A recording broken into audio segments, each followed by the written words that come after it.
তো আমি এখন বিট গাজরকে ভালো করে এভাবে পুড়িয়ে নিচ্ছি, তোমরা দেখতে পাচ্ছ। পুড়িয়ে রান্না করব, এটাও খেতে খুব ভালো লাগে, খুব টেস্টি হয় রান্না। দেখো কড়াই তেল দিয়ে দিয়েছি। আমি এখন যেটা করব ভাজা ভাজা করে করব। এটা ওই বিট গাজর দেখতে পাচ্ছ কুড়িয়ে নিয়েছি অনেকটা।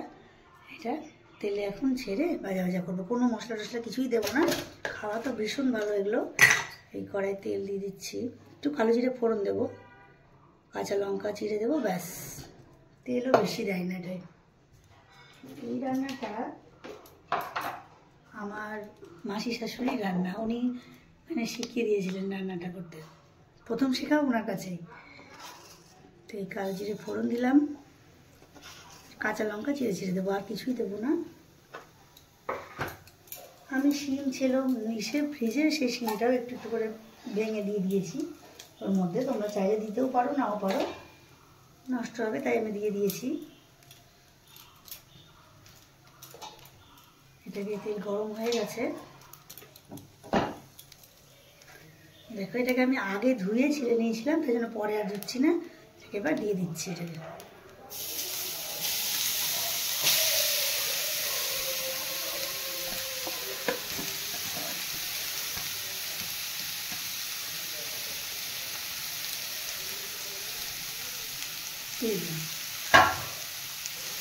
সামান্য হলুদ, অল্প পরিমাণে লবণ দেবো, 1 চামচ মতো লবণ দিয়ে দিলাম। সামান্য পরিমাণে হলুদ দেবো, মানে না দেওয়ার মতো, এখানে এই নিজস্বই কালার হবে। সামান্য হলুদ দিয়ে দিলাম, কাঁচা লঙ্কা ছিঁড়ে ছিঁড়ে দিয়ে দেবো, কিছুই না। তোমরা তো জানোই যে আমি অবশ্যই রান্নাগুলো তোমাদেরকে শেয়ার করি। সেটাকে ভালো করে এখন নাড়াচাড়া করে নিচ্ছি। এর মধ্যে একটু আমি শুধু শিম দিয়ে দেবো, দেখতে পাবো। দেখো আমি ভেজে নিচ্ছি, এই হালকা করে সিম করে আঁচটা। এটাকে এতক্ষণ ধরে ঢাকা দিয়ে রেখেছিলাম, দেখছো তোমরা। একটু মটরশুঁটিও দিয়ে দিয়েছি আমি, মটরশুঁটি দিতে পারো, ভালো লাগে। এটা খাওয়াও খুব ভালো, আর এমনি মুখেও রুচি হয়, শুকনো ভাতে গরম ভাতে খেতেও ভালো লাগে, আর পুষ্টিকর জিনিসও খুব। বিটে তো প্রচুর পরিমাণে রক্ত হয়, জানো তোমরা, ভালো খুব বিট। বিট গাজর সবগুলোই ভালো জিনিস। তো খেয়ে দেখবে তোমরা করে কেমন লাগে, জানাবে অবশ্যই। আমি একটু শিম ছিল ফ্রিজে দিয়ে দিয়েছি, তোমরা না দিলেও পারো। কাঁচা লঙ্কা পুড়িয়ে দিয়েছি, ব্যাস, লবণ সামান্য হলুদ। এই নাড়াচাড়া করে নামানোর আগে সামান্য চিনি দেবো, না দিলেও হয়, কারণ এটা নিজেই মিষ্টি থাকে।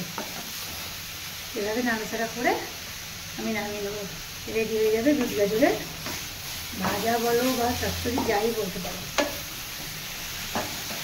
এটা টিফিনেও তোমরা নিয়ে যেতে পারো, রুটি দিয়েও খাওয়া যায়, খুব চটজলদি রান্না এটা।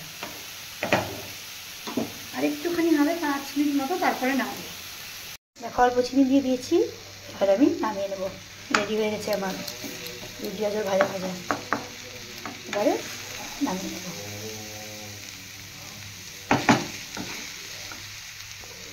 দেখো নামিয়ে নিয়েছি বিট গাজরের ভাজা বা চচ্চড়ি, যাই বলো। তোমরা এভাবে করে খাবে আর আমাকে অবশ্যই জানাবে।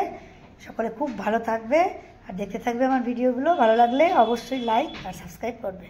আজ তাহলে আসি, ভালো থেকো সকলে, সুস্থ থেকো, আর এটা অবশ্যই করবে। আসি তাহলে, টাটা।